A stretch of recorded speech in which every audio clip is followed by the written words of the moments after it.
ছেলেকে রোজ রাত্রিবেলা শোয়ার সময় এইরকম করে নাকে, কপালে সর্ষের তেল ঘষে ঘষে, গলায়, পায়ের তলায় ঘষে ঘষে ঘষে ঘষে সর্ষের তেল দিয়ে ঘষে ঘষে দিই। দিয়ে তারপরে একটা ওড়না গলার মধ্যে বেঁধে দিই ভালো করে, যাতে সুস্থভাবে ঘুমোতে পারে। কেননা সারা রাত্রির কাশি কাশি কাশি আমাদের ঘুমোতে খুব অসুবিধা হয়।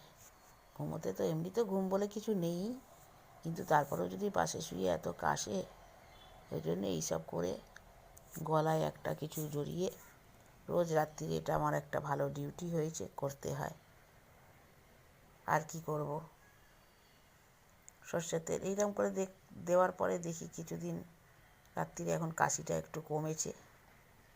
তাই যদি কারোর দরকার হয় সবাই এরকম করে দেবেন রাত্রিবেলা।